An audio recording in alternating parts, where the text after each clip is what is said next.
Gálatas 5, 13 em diante. Amém? Então vamos à leitura da palavra que nos diz assim: Porque vós, irmãos, fostes chamados à liberdade, porém, não useis da liberdade para dar ocasião à carne. Sede antes servos uns dos outros pelo amor. Porque toda lei se cumpre em um só preceito, a saber, amarás o teu próximo como a ti mesmo. Se vós, porém, vos mordeis e devorais uns aos outros, vede que não sejais mutuamente destruídos. Digo, porém, andai no Espírito e jamais satisfareis a concupiscência da carne. Porque a carne milita contra o Espírito e o Espírito contra a carne, porque são opostos entre si, para que não façais o que porventura seja do vosso querer. Mas se sois guiados pelo Espírito, não estáis sob a lei.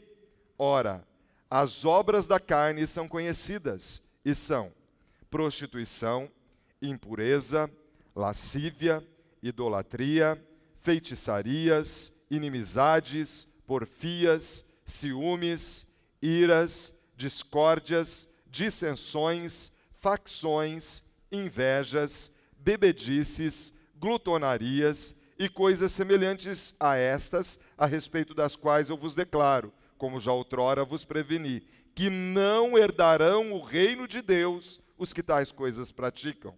Mas o fruto do Espírito é amor, alegria, paz, longanimidade, benignidade, bondade, fidelidade, mansidão, domínio próprio. Contra estas coisas não há lei. E os que são de Cristo Jesus crucificaram a carne com as suas paixões e concupiscências. Se vivemos no Espírito, andemos também no Espírito. Não nos deixemos possuir de vanglória, provocando uns aos outros, tendo inveja uns dos outros. Oremos. Senhor, nós somos gratos pelo acesso que temos à Tua palavra, porque assim nós podemos consertar e acertar a nossa vida à medida que ela nos instrui. Por isso eu clamo, Espírito Santo, que assim como o Senhor orientou o apóstolo Paulo a escrever esse texto, levando aquela mensagem, ou esta mensagem, para os irmãos da região da Galácia, traga a mesma mensagem para nós hoje. Que em nome de Jesus, o Senhor me tome em Tuas mãos, que o Senhor fale ao meu coração, mas fala também com o Teu povo que veio para receber a Tua instrução. Espírito Santo, nós queremos o Teu transbordar, nós queremos o Teu fluir, nós queremos o Teu ministrar. Fala conosco, Espírito Santo. Venha nos iluminar neste momento, para que nós possamos compreender a Tua palavra.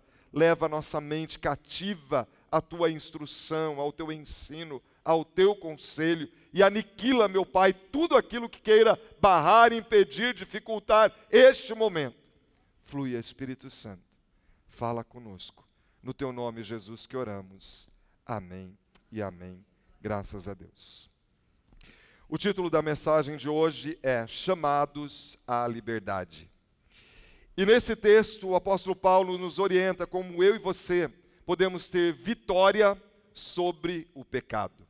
Ele diz que eu e você, que temos Jesus como nosso Salvador, nós fomos libertos, nós éramos escravos do pecado e fomos libertos mediante o sacrifício de Jesus.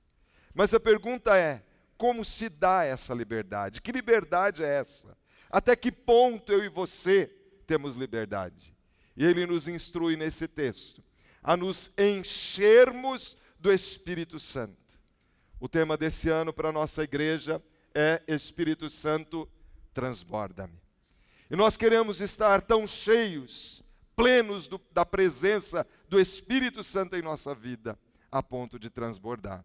Mas o apóstolo Paulo escreve então essa carta aos irmãos que estavam na região da Galácia, visando instruir sobre dois problemas que estavam acontecendo naquela igreja. O primeiro deles era o legalismo, porque havia ali um grupo de pregadores que diziam que para que alguém fosse salvo, essa pessoa deveria ser alguém que observasse, obedecesse toda a lei de Moisés, todos os 10 mandamentos, é assim que alguém seria salvo. E algumas pessoas que já haviam compreendido que Jesus Cristo é o Salvador, estavam retrocedendo na fé, querendo voltar ao judaísmo. E o apóstolo Paulo então vem rechaçar, vem se levantar em contrapartida a esse ensino que não era verdadeiro. E ele diz, olha, a salvação se dá por meio de Jesus Cristo, mediante a fé. Ela não é comprada, ela não é por obras, ela é de graça. E ele então escreve essa carta aos irmãos. Mas por conta dessa situação, começou a haver divisões dentro da igreja. Porque alguns criam de um jeito, outros de outro jeito, e eles começaram a ter conflitos, se agredir. E ele diz, eu sei que está havendo inimizades, conflitos, porfias, discórdias, dissensões. E ele escreve então essa carta para orientar aquela igreja sobre o legalismo, que é alguém compreender que ele vai ter salvação pelos seus próprios méritos, e para trazer orientação de como aqueles irmãos, eles poderiam viver em comunhão, em unidade, em concerto diante de Deus. E ele dá a resposta aqui. No final do versículo 13 ele diz, porque vós, irmãos, fostes chamados à liberdade, porém não useis da liberdade para dar ocasião à carne. Ele alerta, olha, cuidado para vocês não pecarem, não andem na beira do abismo, não dê brecha, não dê ocasião à carne, antes servos uns dos outros pelo amor. Ele diz, a solução é o amor. E lá em Romanos 5,5, a palavra de Deus nos diz que o amor, ele é derramado no nosso coração pelo Espírito Santo. Ele diz então, a solução para que vocês possam viver bem é o amor. Mas ele diz aqui, antes servos uns dos outros.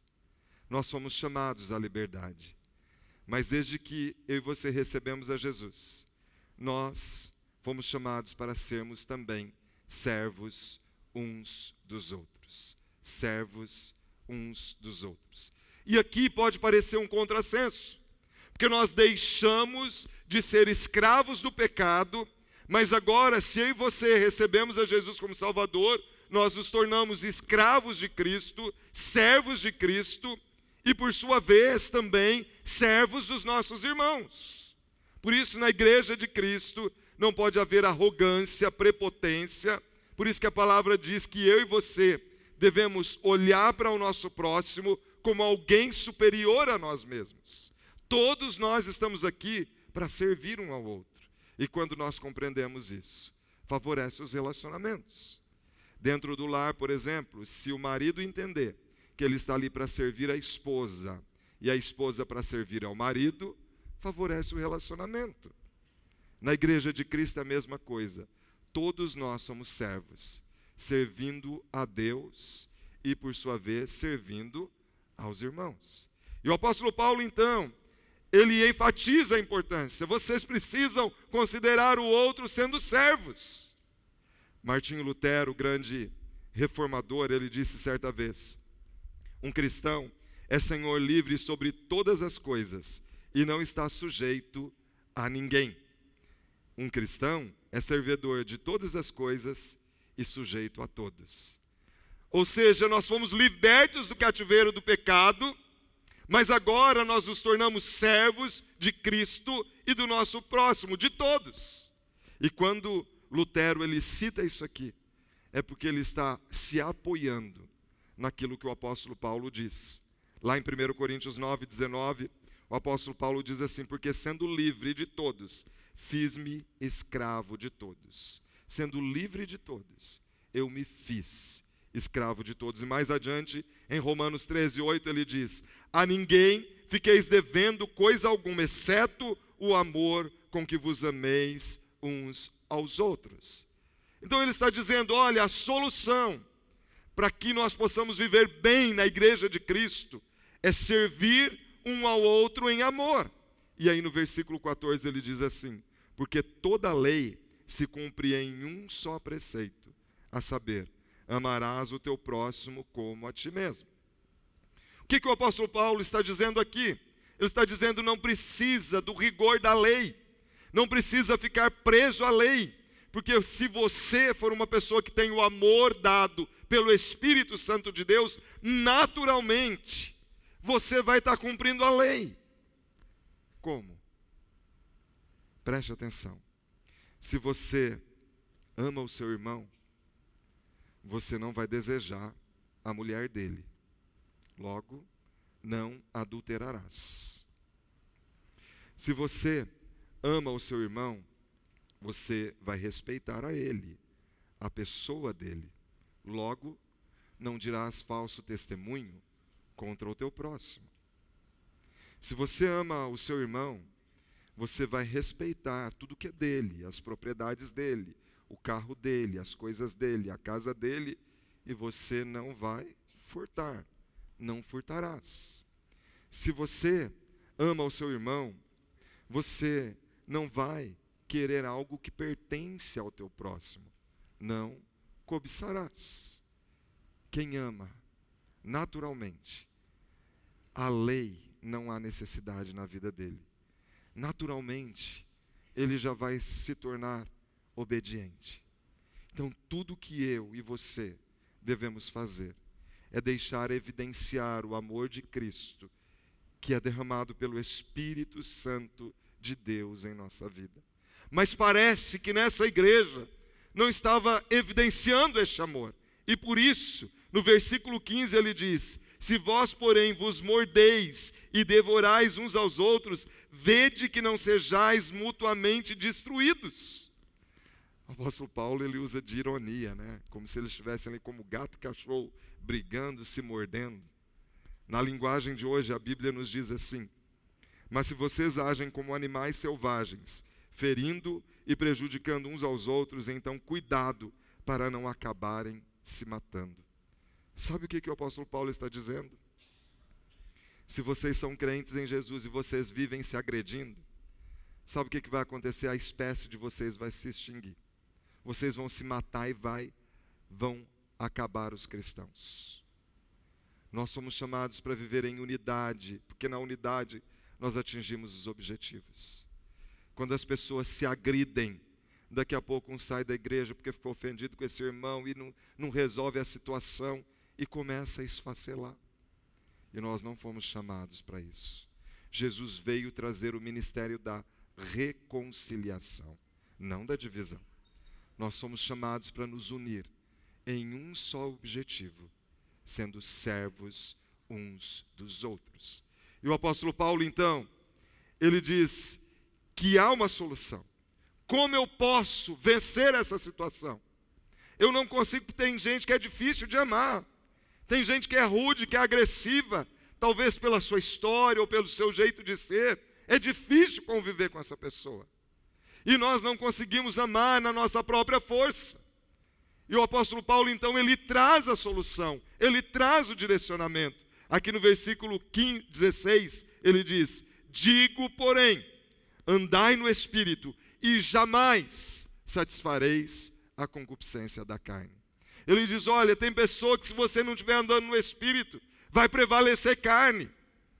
Então ande no Espírito e você jamais vai satisfazer a concupiscência da carne.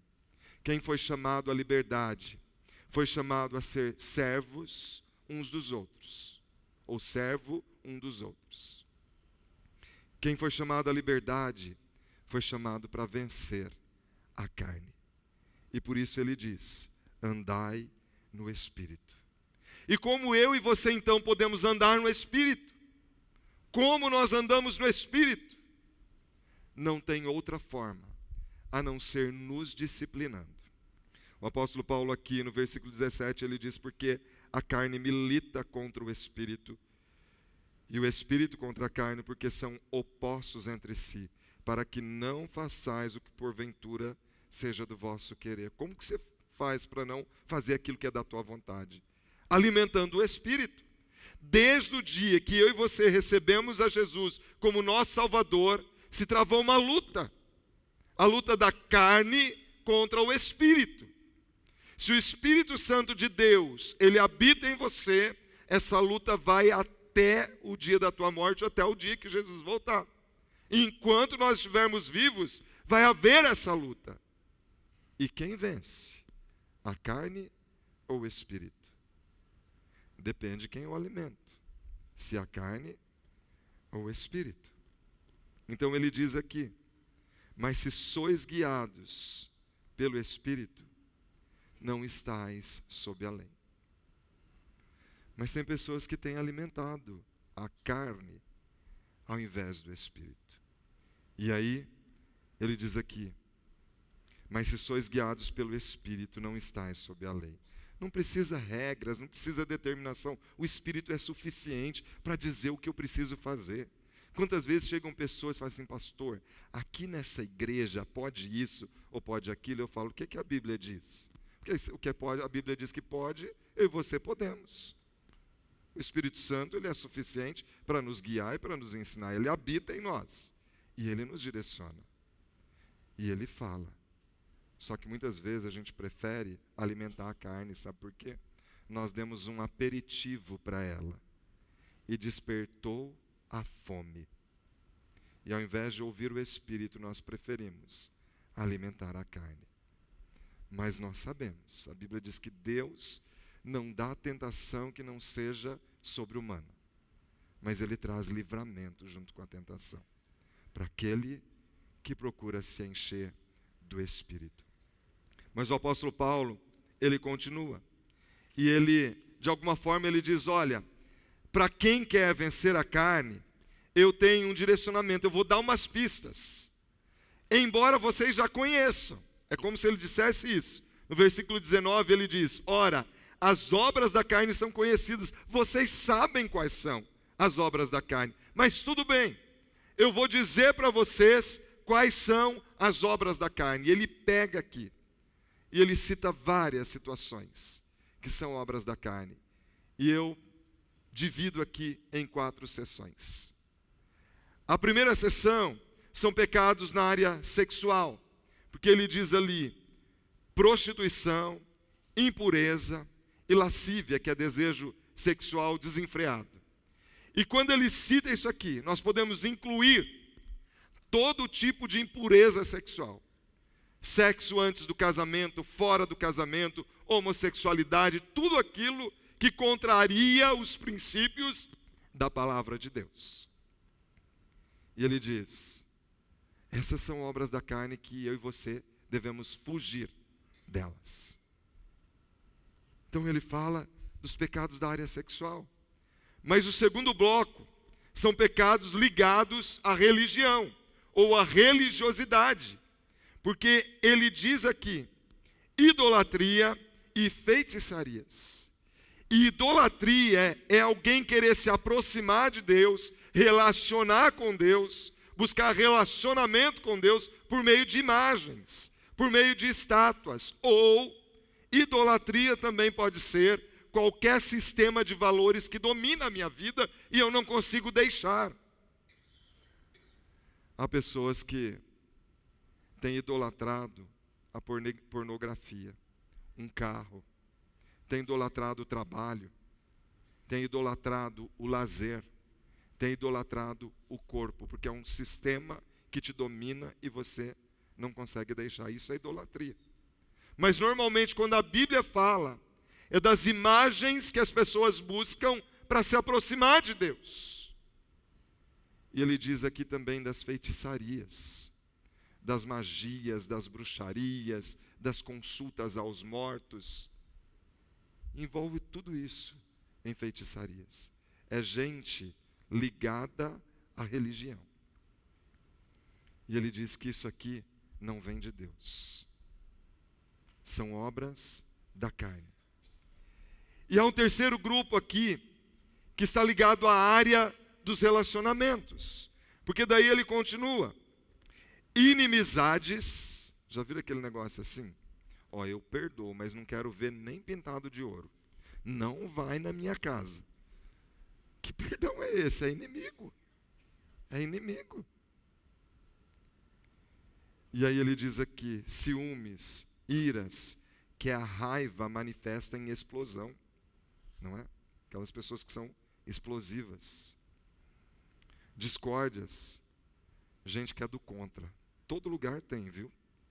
Vive na carne, não é espírito não. Discórdia.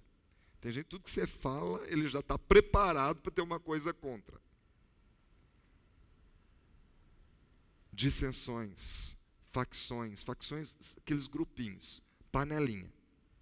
Tem gente que é, perita em fazer panelinha. Lembra a facção Comando Vermelho? É um grupo que age no ilícito, que tem como inimigo outro grupo que age no ilícito. É gente que é da mesma classe contra si. E aí ele condena as panelinhas, as invejas. O irmão comprou um carro, trocou o carro, comprou a casa, está com a roupa bonita. Sei não, hein? De onde está saindo tanto dinheiro? Não é assim? Obra da carne. E aqui ele traz um alerta que para mim é difícil demais de ouvir. Porque ele diz assim: não herdarão o reino de Deus os que tais coisas praticam, não são salvos, vão para o inferno. Os que tais coisas praticam. Quem pratica essas coisas aqui, aqueles que praticam essas coisas, não são salvos, não herdarão o reino de Deus. É uma palavra dura, não é gostosa de se ouvir, mas é bíblica. Então, quem foi chamado à liberdade, foi chamado para ser servo dos irmãos, foi chamado a vencer as obras da carne, mas foi chamado também para ser cheio do Espírito Santo, porque contrapondo as obras da carne, aqui no versículo 22 ele diz: mas o fruto do Espírito é amor, alegria, paz, longanimidade, benignidade, bondade, fidelidade, mansidão, domínio próprio. Esse é o fruto do Espírito. E eu acho extremamente interessante porque quando ele se refere às qualificações das obras da carne, ele coloca no plural, obras da carne. Mas quando ele fala do Espírito, ele diz o fruto do Espírito. E sabe, sempre que eu penso no fruto do Espírito, eu penso em uma laranja cortada ao meio. Porque o ideal é que uma laranja, ela tenha gomos homogêneos e suculentos. Uma laranja saudável é assim, suculenta e com gomos homogêneos. Mas, não raras vezes, nós cortamos uma laranja e ela vai estar parcialmente ressequida, ou às vezes até totalmente ressequida. Acho que nós já tivemos uma experiência dessa. Ou gomos nanicos atrofiados. Sabe o que eu penso? O ideal é que todas essas virtudes do fruto do Espírito estejam equilibradas em nós. Eu preciso ser uma pessoa amorosa, alegre, pacificadora, bondosa, benigna, fiel. Eu preciso ter mansidão, eu preciso ter domínio próprio em equilíbrio. Mas pode ser que muitas pessoas que já têm o Espírito Santo, essas virtudes não estão em harmonia. E aí é preciso pedir ao Espírito Santo: Espírito Santo, eu até sou amoroso, mas eu não sinto paz no meu coração. Eu não sinto alegria, eu não tenho domínio próprio, eu não sei ser uma pessoa mansa. Espírito Santo, transborda, enche-me, a ponto de transbordar, que eu tenha todas as atitudes, o meu temperamento controlado pelo Senhor. Então eu entendo que é um fruto que deve ter essas virtudes em equilíbrio. Mas também, talvez o apóstolo Paulo tenha colocado aqui o fruto, porque ele enfatiza o amor. E ele coloca aqui entre essas virtudes como a principal, o amor. E se nós formos pessoas amorosas, se em nós se evidenciar esse dom do Espírito Santo, o dom supremo, nós conseguiremos viver em todas as outras virtudes do dom do Espírito em amor. porque a alegria é o amor regozijando. A paz é o amor em tranquilidade, em repouso. A longanimidade é o amor exercendo paciência para com o próximo.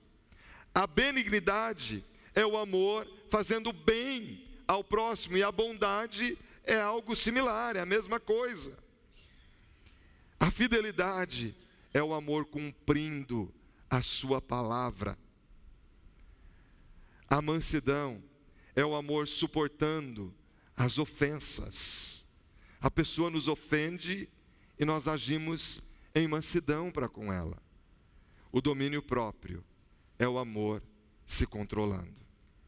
Então, talvez uma pessoa que tenha o amor de Cristo em plenitude, como lá em 1 Coríntios 13, o apóstolo Paulo diz que o caminho sobremodo excelente é o amor, então nós vamos evidenciar o fruto do Espírito. Mas aquela pessoa que não ama, ela é egoísta, e aí ela pensa em si própria, só ela tem que se dar bem. Então, como eu e você podemos dominar a carne e evidenciar o fruto do Espírito? No versículo 24, ele responde, ele diz: e aos que são de Cristo Jesus, e os que são de Cristo Jesus, crucificaram a carne com as suas paixões e concupiscências. Quando Jesus pagou o preço da minha salvação, da sua salvação, lá na cruz do Calvário, lá foram crucificadas as minhas paixões, as suas paixões, os nossos desejos carnais. Lá a carne foi morta, lugar da carne é na cruz. E eu e você temos vitória, porque Jesus garantiu vitória lá na cruz do Calvário. Vitória em Cristo Jesus. E aqueles que são de Cristo Jesus, a carne já foi crucificada, não prevalece. E aí no próximo versículo ele diz assim: se vivemos no Espírito, andemos também no Espírito. O que ele está dizendo? Seja coerente. Você está dizendo que recebeu a Jesus como Salvador, mas você diz que anda no Espírito, mas você não está sendo coerente. Você está preso ainda às obras da carne. Se vivemos no Espírito, andemos no Espírito. Haja como crente age, viva como crente vive. Rompa com o mundo, com as obras da carne. E aí ele diz: para de possuir vanglória, se achando melhor que outros, buscando engrandecimento para si. No reino de Deus todos nós somos importantes, porque Ele não faz acepção de pessoas. Ele usa todos os dons, e todos nós temos dons, e todos nós podemos servir. Ele diz aqui: não nos deixemos possuir de vanglória, provocando uns aos outros, porque a pessoa que se acha no direito de ficar corrigindo e falando, ele está exercendo a sua justiça própria. E a Bíblia diz que nós não devemos ser justos aos nossos próprios olhos, porque se eu gosto de uma cor, eu vou querer que todo mundo vista aquela cor, porque eu gosto daquela, eu quero que todo mundo se amolde aos meus princípios. E ele diz: não nos deixemos possuir de vanglória, provocando e tendo inveja uns dos outros. Quando o irmão e a irmã conquistarem, o que Paulo está dizendo é que nós devemos celebrar, nos alegrar com a conquista do outro. Nós somos uma só família, e família é assim: quando um conquista, todos devem celebrar juntos. Nós não somos concorrentes. Eu encerro essa palavra chamando a todos nós para uma reflexão, porque não são as obras da lei ou a força do nosso braço que nos dão salvação. Quem sabe você está aqui nesta noite e você ainda não convidou a Jesus para ser o seu Salvador. Como você vai comparecer diante de Jesus? Porque as obras da carne ou as obras da lei não vão te justificar diante dele. Nós somos justificados mediante o sacrifício de Jesus. Jesus, ele pagou alto preço naquela cruz, nos reconciliando com o Pai. E se eu e você acharmos que nós vamos ter salvação pelos nossos próprios méritos, nós vamos viver na insegurança. Porque quem consegue cumprir todos os mandamentos o tempo todo sem tropeçar em nenhum deles? E aí o dia que tropeça vai falar, perdi a salvação. Porque é pelo esforço próprio. Mas o que a Bíblia nos diz é que Jesus Cristo pagou alto preço naquela cruz. Nós éramos por natureza filhos da ira de Deus, mas Ele nos deu vida, estando nós mortos nos nossos delitos e pecados, Ele nos deu salvação. Nós jamais conseguiríamos satisfazer plenamente a um Deus tão perfeito como é o nosso Deus. Por isso lá naquela cruz, quando Jesus, Ele foi crucificado, as últimas palavras dele foram: Tetelestai, está consumado, está pago o preço da salvação. E se eles me receberem como o Messias prometido, eles terão vida eterna. E hoje pode ser o dia aceitável para você, que ainda não convidou Jesus para ser o seu Salvador. Então eu desafio a você a convidar Jesus, falar: Jesus, vem morar no meu coração. E a partir de hoje, busque conhecer quem é o Espírito Santo de Deus. Eu tenho desejado tanto conhecer mais do Espírito Santo. Sabe, ter relacionamento de amigo com o Espírito Santo. Quem sabe você que já confessou a Jesus como Salvador, ao olhar para essa lista, você percebe que tem tropeçado em alguma área dessas. Mas hoje o Espírito Santo de Deus te chama para arrependimento, a mim e a você, para um concerto com Ele. Porque a igreja que vai transbordar do Espírito Santo é a igreja que caminha em santidade. Nós podemos realizar muito na força do braço, mas quando o Espírito Santo de Deus faz, é diferente. E eu convido a você para refletir nessas duas listas: as obras da carne e o fruto do Espírito. Senhor, eu quero ser diferente. A começar em mim, eu quero ser diferente. Se você quer viver na plenitude do Espírito, enchendo-se do Espírito,